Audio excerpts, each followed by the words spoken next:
Hi there, resellers and e-commerce entrepreneurs. Welcome to the Marketing Reseller Business Podcast, where we talk about all things reselling, marketing, and thriving your online business. I'm Stephanie with Lady Suburbia and Biz Marketing Coach.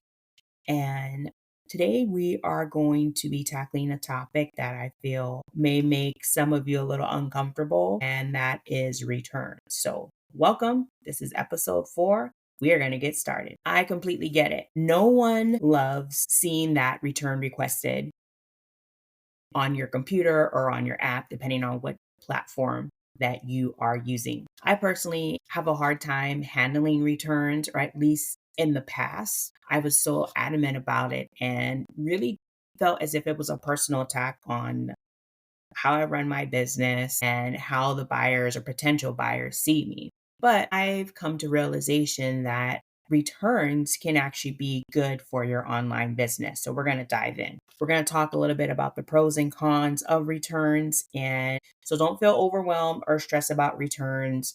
We're going to go through it. We're going to talk about a few things and see if maybe I was able to change your mind a little bit about returns. So I am currently going through a couple of returns these past few weeks, and they have been where I felt maybe one could have been more of a buyer's remorse, and the other one was mainly focused on me probably not testing the item completely in its entirety. I do my best because I mainly sell digital products, electronics, hard goods. And so I'm putting in batteries, I'm replacing batteries, I'm running tests, I'm getting it connected to TVs and other units. And sometimes those products, because it's technology, will not work. Although I've tested it multiple times before it is listed and shipped out, you never know what happens when the buyer ends up receiving the item. There are so many different elements of why it may work and why it may not work.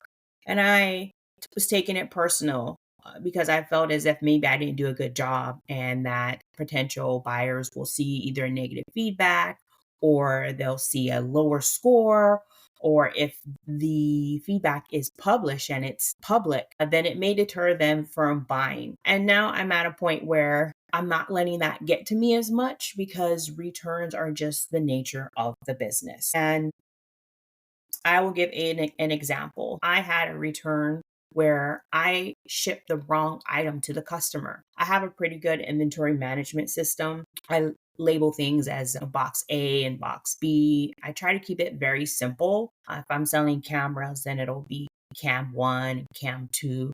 I try not to get it overcomplicated just because of how my system is laid out, the space that I have in the home office and also at the storage unit. That inventory system seems to work well for me.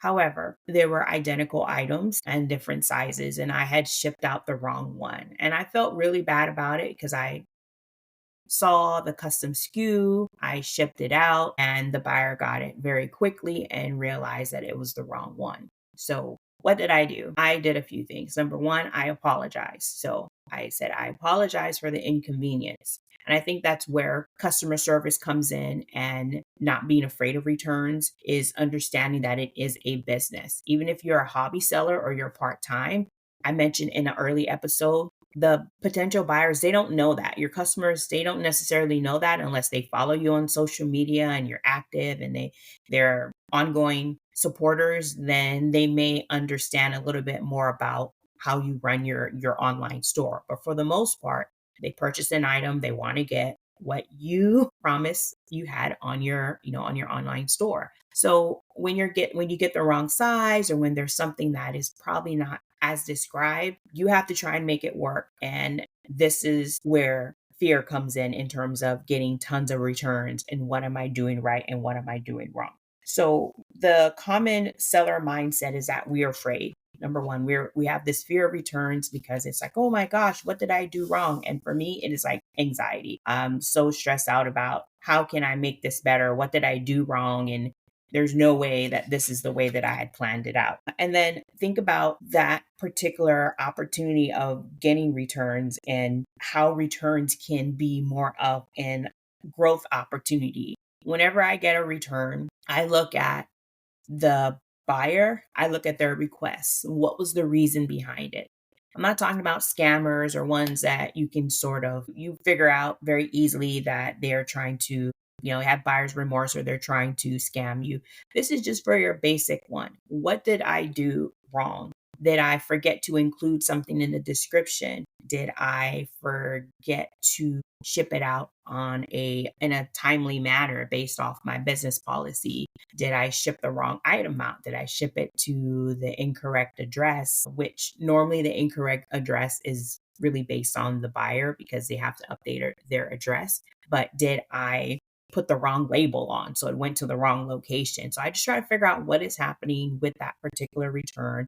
And if it's anything on my end that I can handle as quickly as possible and resolve it so that way they will have a good customer experience. So the reality of returns, believe it or not, in 2023, according to Financial Times, returns amounted up to $743 billion, representing 14.5% of all retail sales in the United States. Now, with that number, I'm not sure if they take into consideration those that sell on multiple platforms. This may be more of a breakdown on more bigger retail chains, but whether you're big or small, returns take up a chunk of your business.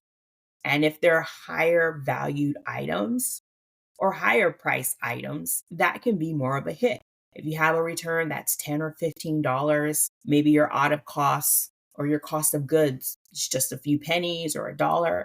It's not that much of a hit. If your return is several $100s, that is a big hit to your business. If you're getting a bunch of those returns, then you have to look back at what you are doing incorrectly so that you can improve on the listings. Was there something in the description? Was there something in the item specifics? Did you not test it properly? Were the measurements not added if you're doing clothing? What are some things you can learn from returns? And I think one of the first returns I had, I felt so bad. It was sizing. I started off selling a lot of clothing and it was just, I put the wrong size on there. So I put size 12, I believe, and then I shipped out an item which was size 10. So that was a typo. In all of the photos, it says size 12. That's what the size, it had the correct size, but the description and the listing was incorrect. So I believe it was a size 10 item I shipped out, but the photo said size 12. So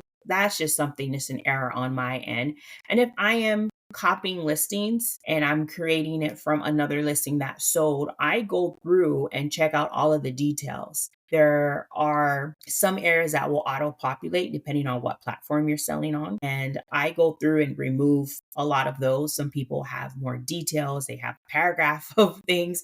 I go through the different item specifics and I eliminate and I put what I feel works best for that particular item. If you are selling on just your regular store and you're utilizing GoDaddy or Shopify or any of those other websites, you just have to be a little bit more mindful of what people would return your item for. Like, what would be the reason? Are you being really detailed? Although they may not read all of the details in your listings, I think that is a way for you to sort of level the game a little bit. And when a return comes up and they mention maybe size or mention something that is obviously there, then you can utilize that and say, well, we do not accept returns, or this is what our return policy looks like. This is what is stated, and go from there. I will say, I've been seeing a lot on social media where people say, just return it, just take the loss and move on. I don't think you have to necessarily quote unquote fight with customers that are returning items. I think you can, make a stand and kind of eliminate scammers. But when you have just your basic day-to-day returns, you're getting maybe one a week or a couple a month, that's kind of normal. My return rate is a little under 3% on eBay. On other platforms, I don't have a return rate. I'm pretty descriptive. And if there is an issue, I try to work it out with the buyer and then accept the return.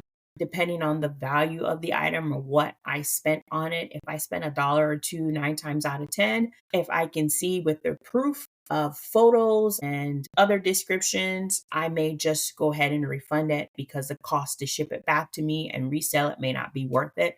But if it's a higher price item, I really want that item back and I will pay for it.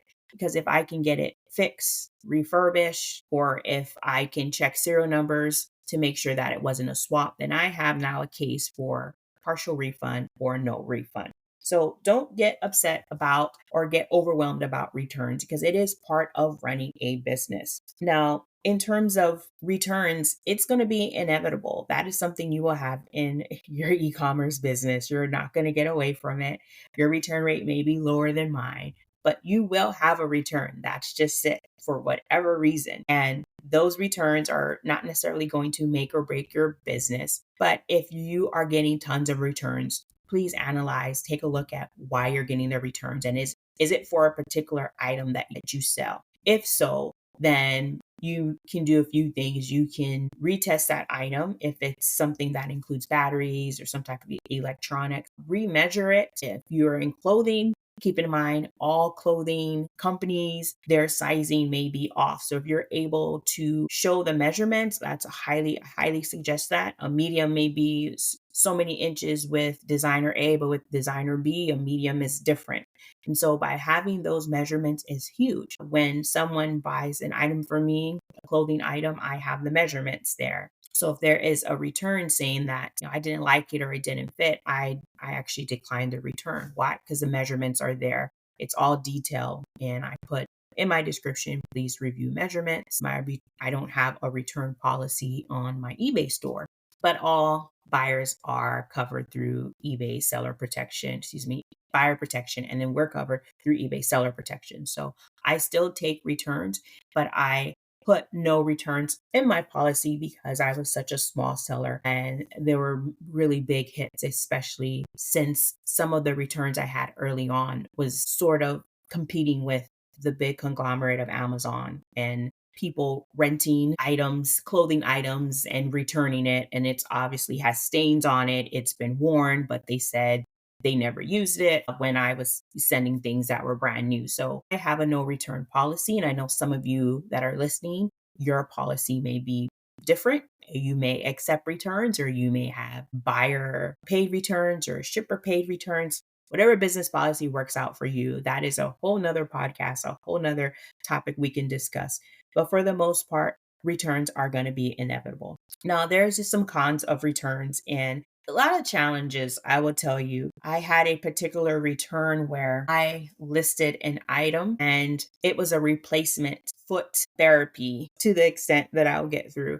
And I put that it was wireless, but the cord was attached. And unfortunately, the person that bought it was also a buyer, an eBay seller, and with really good ratings and really good feedback. And this person was just messaging me on eBay, and it was capital letters, and all caps is yelling. So it was a combination of caps and lowercase and uppercase. And they were just, this is ridiculous and throwing out all these things. And it was just rude. And for me, I'm like, if you are an eBay seller, there's no way to treat another eBay seller like that. It was a highly ranked eBay seller with tons of positive feedback. And so I could have just gotten this person on a bad day. And I explained that I had no returns. And, this person was going back and forth and yelling. And they found one particular area in the item specific where I did list that it was wireless. And that was bad on my part. It was not wireless. The person bought the wrong item, and I think it was buyer's remorse because the model that I had was a lower level model and it was on sale. And if you were to buy the higher end model, which was wireless, you would probably pay 3 or 4 times. So I'm guessing this person thought that it was a different model and thought they were getting a good deal. Although everything is laid out on the model, they went through every single element of my listing and found this one area. So it was my fault and I accepted the return. But when I got the return back, it was missing the cord. Because of this particular situation, I was trying to do a partial return and I had to get eBay involved because I could not issue a partial return. So eBay ended up giving me a credit for the item. It was not a refund, but they gave me a credit that I could use to purchase from another seller. And I couldn't split it up between sellers. It was a one-time credit. I had to block the seller because the seller continued to contact me, not harassing. I just want to make that clear. They were contacting me before the return. And at the end of the day, I was like, okay, let's just move on. And so not every return is going to be positive. There's going to be some returns that are just a little over the top, a little too much. And I wouldn't worry too much about it because as I look at my feedback on all my platforms, I have really good feedback. And even when there is an error on my end as a seller, I do my best to make sure that I give my customers the best customer service. So I apologize first, tell them there is an error. I will accept the return. You will get refunded after we go through the return process. And that includes checking serial numbers and other things depending on the item. But returns can be a big headache, and even due to a difficult customer, a lost package, even a scam. I had another one where someone said that I shipped it to the wrong address, and I shipped it to the address that was on file, and I have proof of the address, and it's listed in the system of when I shipped it out. However, the buyer changed the address mid shipping and made a big deal about the item and how I shipped it to the wrong address. And eBay sellers are mean and bad, and went on in a message. And I said, I'm sorry, sir. I shipped it to the address which is here, took a screenshot, said, this is what's in the system. The person went on, and it was tough. But eBay came in and took control, and I was very helpful for that. On other platforms like Poshmark and Mercari, I rarely get any issues. There is a 3-day turnaround time for them to rate your item. So if I ship an item out, they receive it on a Monday. They have 3 days from Monday to accept the order, and then funds are released. With eBay, it's a little different. With Depop and Grailed and all those other ones, they have their own policy. I find that I get less returns on Poshmark and Mercari than I do on eBay. And I wish I could sell more on those platforms, but eBay is one that is just much bigger. And for the items that I sell, eBay is the site that I need to use. And so I love eBay. There's a lot of pros and cons to being a seller on eBay, but there are more pros for me because of my business model, what I sell, the categories I sell in. That is the best platform for me to sell on. There can be a fraud, guys. Fraud happens, and 23%, nearly a quarter of consumers admit to wardrobing, purchasing items with the intent to return them after use. Whether you feel that's right or wrong, that's your personal opinion.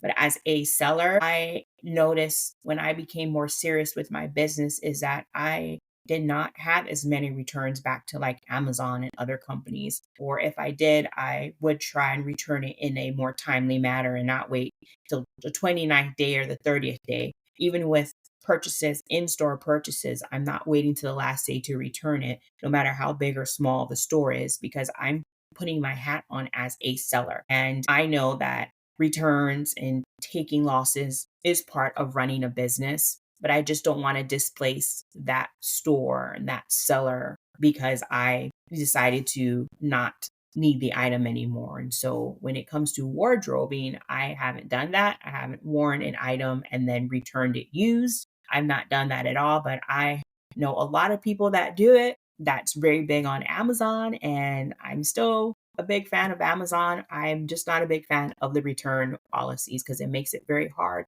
for a smaller sellers on other platforms to compete with a conglomerate that just allows you to return it for pretty much anything and you get a refund. It's convenient, but it's not practical. Other retail establishments offer free shipping if you spend a dollar amount. They have a return policy, whether it's no returns or 30-day returns or credit. With the big Amazon, you can pretty much return almost anything and get a refund very quickly. When other stores, their policies are a little different. So I treat my business kind of like another retail store. And if it's something on my end that maybe I overlooked, definitely I'll go ahead and accept the return. But fraud is huge, and I see a lot of scammers when early on into my reselling business. And then when I took it up a notch and turned my company into a full-fledged business, I started seeing a little bit more of that as I rented below standard, above standard, top rated on eBay, and started selling more items and being more detailed. I saw that my return rate was much lower. So for electronics, I make sure I include the serial number. I take many photos for clothing, the same way I'll list out the measurements. Most of my listings should have measurements broken down when it comes to clothing, but I'm as detailed as I can on items and try to take pictures with any cracks or blemishes or marks as much as possible. And I notice when I take that extra time to take the photos, I get less returns. So returns are not necessarily bad. You can eliminate those returns, the rate of return, by putting a little bit more detail and more emphasis on taking photos and making sure you take angles of everything. So when there is a return, you can compare your photos and compare with what the customer is saying to balance out and see if you will accept that return or not. There are restocking fees, processing costs, all those. If you're like me with maybe 700 listings or less on eBay, and then I have a few hundred between the other platforms, it's not a big cost to restock them. I just utilize the same photos if it comes back in that same condition, or I'll take updated photos and I'll go ahead and list it. A lot of times I'll say that it was a return and we retested it. Like I just try and be as detailed as possible because that is sort of my saving grace in terms of handling returns, is not pointing fingers. It's taking that extra time to give them as much detail as possible, whether they read it or not. It's there to really cover any issues that may come up. Now, there are so many pros when it comes to returns. And one is that a return could lead to new customers or a more solid customer base, even repeat customers. I've had situations where I sold on a platform. I'll use Poshmark as an example. And I was doing a lot of live selling and I messed up a few orders. I apologized to my customers. I was able to send them out the label and they went and switched out the orders and got it to each other. And I was so embarrassed. It worked out good because they are repeat customers. Whenever I have live shows, they remember in my early days of Poshmark live selling where I was just a hot mess and was not as organized. And now when I have live shows, although they're not that often, they pop in and say hi and say, "Hey, Stephanie, how you doing?" And I remember, I'm like, "Oh my gosh, those are my followers, but those are the ones I totally messed up their orders." But they're repeat customers and they pop in almost every time I have a live show. And sometimes they pop in to say hi, sometimes they pop in to shop. Other times it's just listening and more entertainment as they're at work. But returns, no matter what you have, no matter what issues that you come up with during this process, guys, it can lead to repeat business. If you take care of a customer, they will buy from you again. If you treat them really well and you have items in your store or online that they are interested in, you will see that repeat buyer. And a return can help improve your business. So it can help you with sizing, it can help you with measurements, it can help you with retesting, it can help you with learning about a particular item that when you press this button, or this button may stick more often than the others. And so I tend to look at those returns and do a little bit of research because not all my items are one offs. I try and sell unique items, but then I also have new with tag items that are just selling very popular. I use Google Lens and I'm scanning codes and price tags to determine if it's a good seller. But I know that once I start getting these returns, I got to dig a little deeper and find out why they're returning them. And I just go through and see if it's an ongoing process with this particular item. And that way I would, one, make sure that it's refurbished properly or take the extra steps to make sure that it's fixed, or I will stop selling it altogether because it's ongoing issues. And one, for example, was a Nintendo DS. I can't think of the actual model, but I had sold a particular model a couple years ago and found out that there's a glitch with this model. It acts up and the support for Nintendo DS, because it's old, is not there anymore. You can't do anything to fix it unless you're going to mod it. And I'm not going to make any modifications. That's not how I run my business. I buy items, I test it, it works. I test it a lot if it's electronics, get it listed. But somehow this particular item worked fine, got it listed. It sat for a couple of maybe a week or two, and something told me when it sold to test it again. So I turned it on, I tested it, and it started acting all funky and it was acting up. I said, oh my goodness. And I dug deep. I went into Reddit, I went into message boards, I went to do research, did whatever I could to find, and found out that this particular model of the DS tends to do it. And I, of course, had to reach out to the customer and take that loss, and the order was refunded to the customer. And it was unfair for both of us, but that's just the nature of the business. That's just the nature of selling electronics, because sometimes newer models are better than the older models, or there are support that's cut off for older models. And if you have any issues, there's really no way to buy parts and pieces. You can do your best with going on platforms like eBay, but some of the technology associated with it, or if you need to download it and plug it into your phone and update data, it won't allow you to upgrade it. And I just now am very, very hesitant when it comes to certain Nintendo DS models. And it was a big hit. I would say it was maybe close to $100. But going forward, I'm just hesitant for that particular model. I just kind of walk away when I get to DS. I'm very particular about it, especially ones that look like it could be modified, because I just don't prefer to sell mod items, because there's so many unknowns, because it's not necessarily refurbished. It's been modified to add XYZ, and I like to just sell it at its basic level. Returns have helped me to become a better seller. I am taking an extra effort with items before I press publish or list. I am looking at the items more in detail. I'm not trying to rush. I'm taking a step back before listing.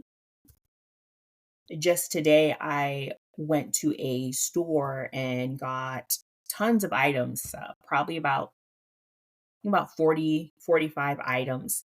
And of that 40 to 45 items, I would say maybe 35 to 40 I could list within the next few days. And there are others that need testing. But before I get those items listed, I'm going to take time to test them properly, to double, triple check and make sure that my photos and the details reflect my findings during the testing. And if it's not working, then it will be discarded. Or if it's a item that is very popular and I see that untested sells, I will sell it untested, as some people love modifying remotes and game units and other things, consoles. And there is a market for some untested electronic products out there. But I have worked really hard to try and make a name for myself on these platforms. And I don't mind taking that extra step to make me a better seller by going through the items and not rushing to get it listed because I want items listed. I don't want to have a bunch of returns. And if it means I need to take a little bit longer to make sure it is ready to go properly, then that is my goal. So this podcast has been talking more about how returns can make you better.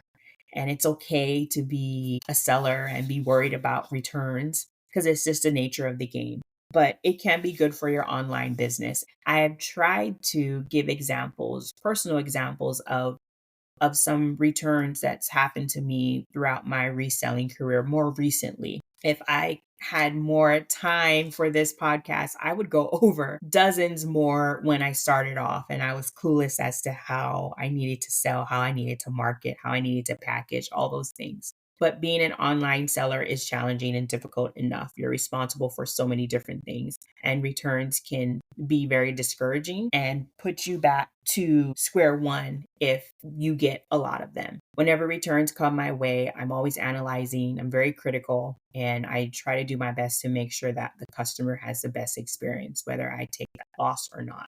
But I also want to recoup some of my funds, and I want to be mindful of scammers, buyer's remorse, and other things. I try to make it as fair as possible where we both can walk away with a good experience. But I know I'm not going to satisfy every single customer. And I know that sometimes that negative feedback or negative review or message you get in your app regarding a customer is just not, it's not going to be perfect. Am I going to take that roller coaster ride and go up and down on an emotional scale? No, I prefer not to. it does hit me in the beginning when a return is requested. But then I just sort of take a deep breath and understand it's part of the business. And let me try and offer the best customer service as possible so that they walk away with a replacement item, a return, a refund, whatever it is that we discuss. They show that to show that I'm doing my best to try and work it out. And I think that's what it is at the end of the day.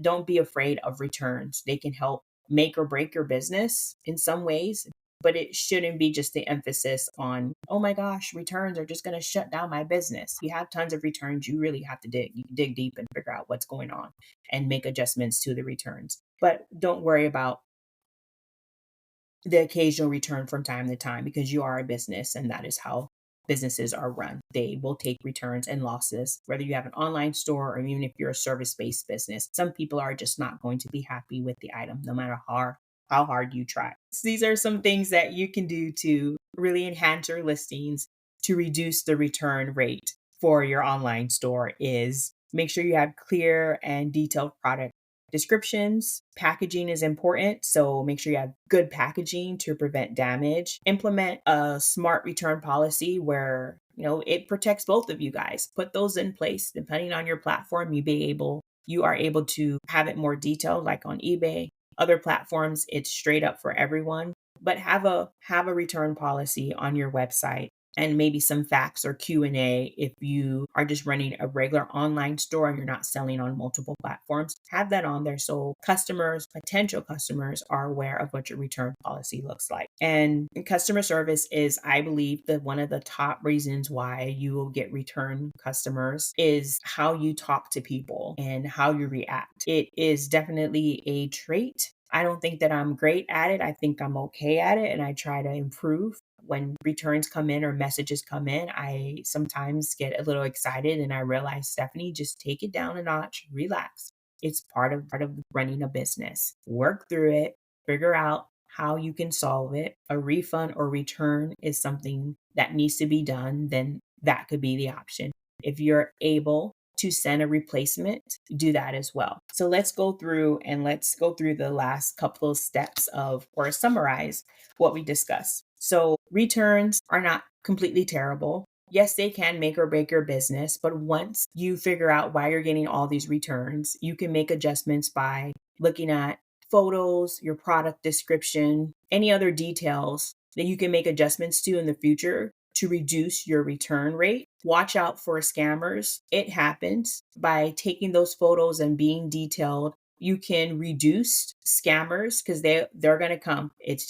That's just how it is. And understand that returns are not the end of the world. It's not a topic that people like to discuss. No one really likes to have to refund, but you're running a business and every business will have buyers.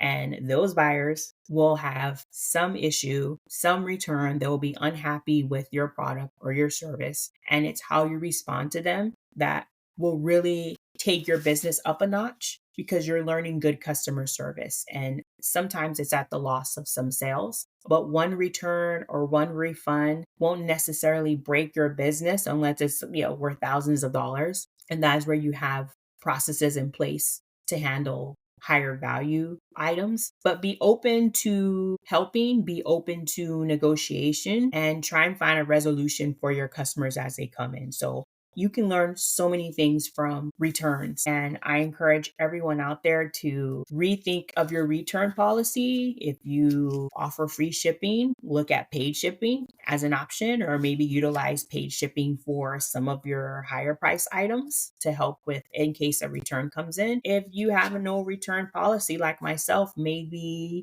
consider changing it up a little bit and offering paid return policy or 30-day paid. It's worth it if you feel that will work for your business policy. So I know you guys know that returns aren't just a dreaded part of selling online. They can actually be a pretty good opportunity. So handling returns is definitely tough, but handling returns strategically, you can build customer trust, improve your listings, and even increase sales in the long run. So one of the key takeaways is don't fear returns. It's only going to make you stronger. You're going to learn customer service tips and You'll be able to analyze data, analyze what's going on, look at how you can improve your listings to reduce the costs or reduce returns. If you set clear policies, you optimize your listings and provide great customer service, you'll return those returns into repeat buyers instead of losses. So I don't know. What do you guys think?